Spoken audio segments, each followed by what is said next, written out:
Hello everyone, welcome back to my channel and thank you so much for being here today. Well, today's video is gonna be my December wrap up, so yeah, I'm gonna talk about books that I read in December 2022, last month. Yeah, and now it's January 2023. Yeah, and this a little life update. I graduated from university in Malaysia last year. I was in Malaysia, and now I'm in Melbourne, Australia. Yeah, new year, new place, new me. It's still same me. Anyway, it's been great. I just moved here a few weeks ago, and yeah, it's been great. Here it's scorching hot during the daytime and it's so dry.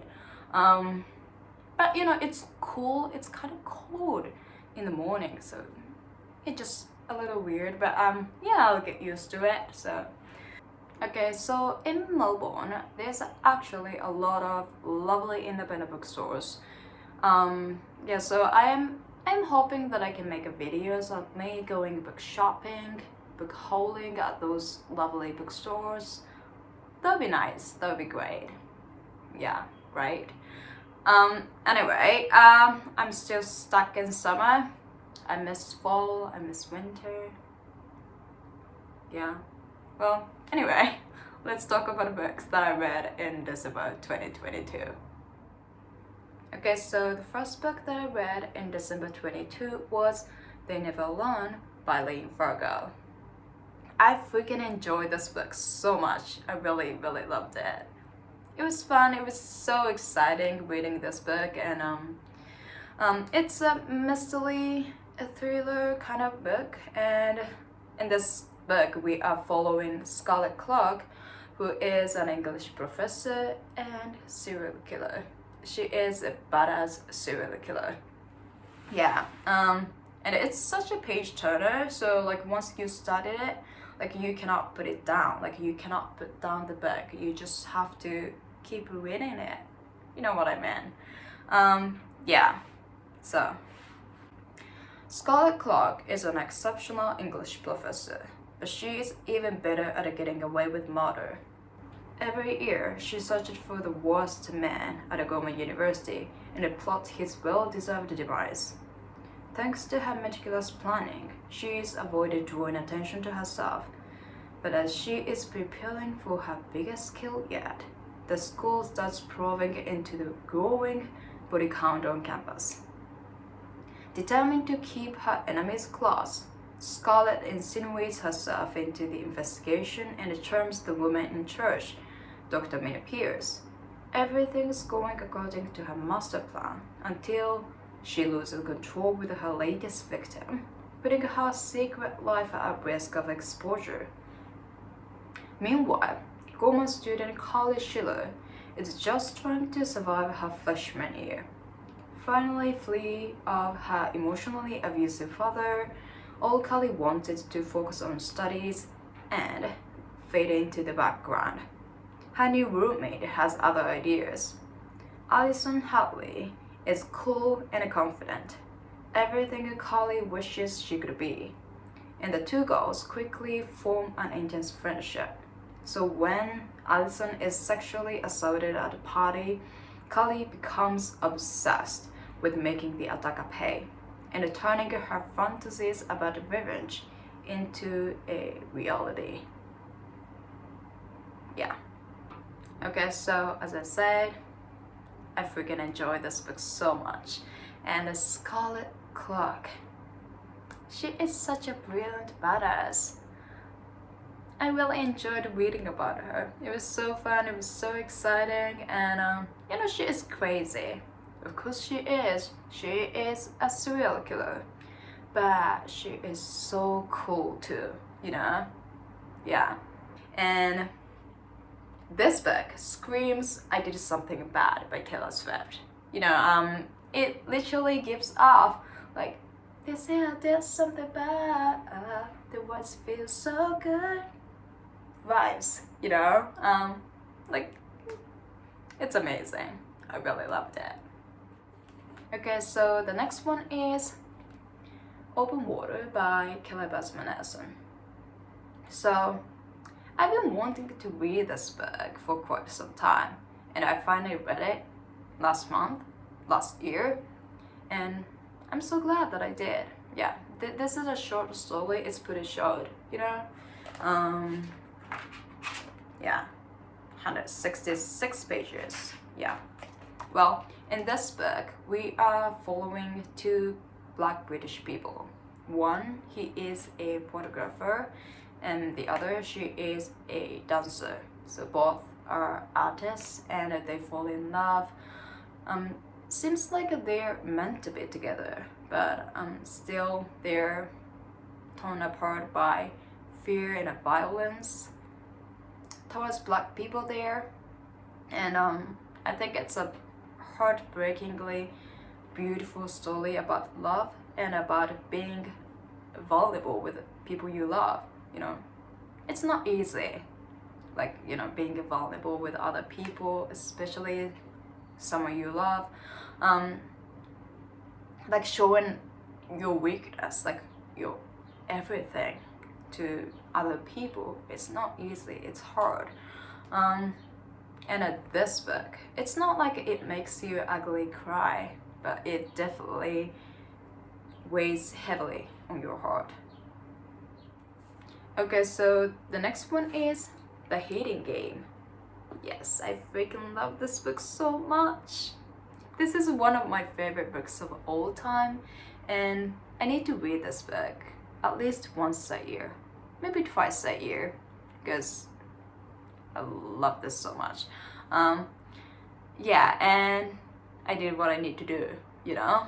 So the Hating Game read in 2022 was February. I read it in 2 days. It was fun. I really enjoyed it. And yeah, like, you know, it makes me so happy when I think about this book. And like, you know, when I read this book, like every time it just makes me so happy, makes me smile. Yeah.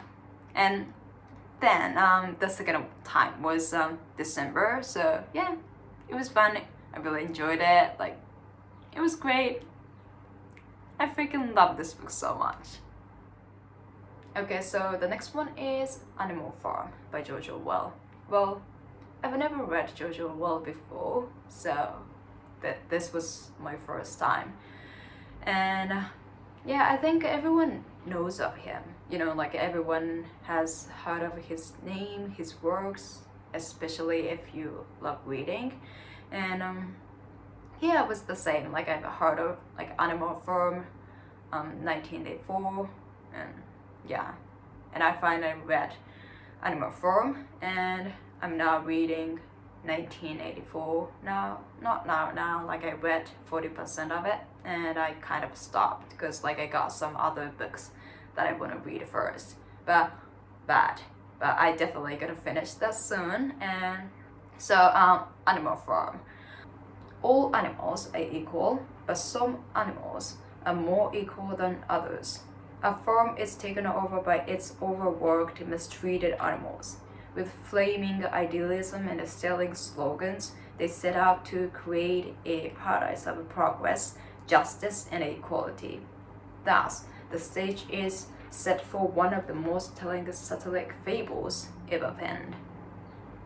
A razor-edged fairy tale for grown-ups that records the evolution from revolution against tyranny to a totalitarianism just as terrible.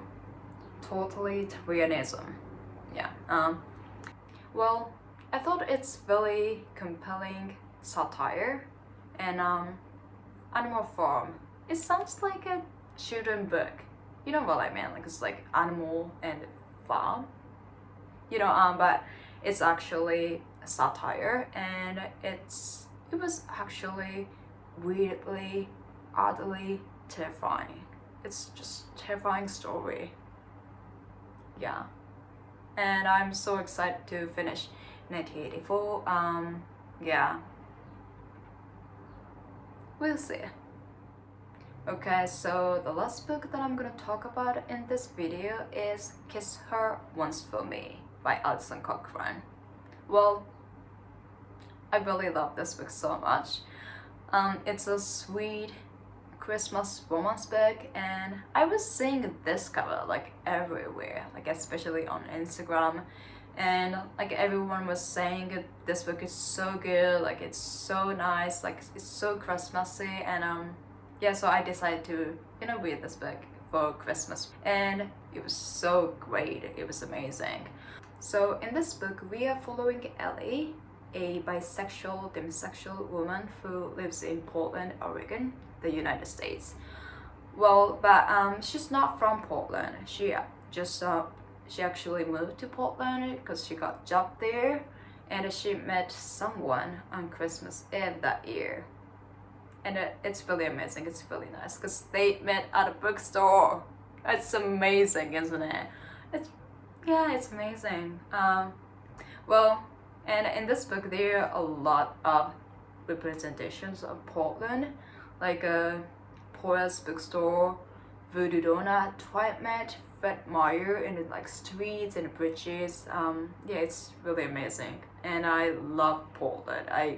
Portland is one of my favorite cities in the world, and if you live there, like if you've been there before, like there's just like a lot of places like you can recognize in the book, and it's really amazing. It's fun.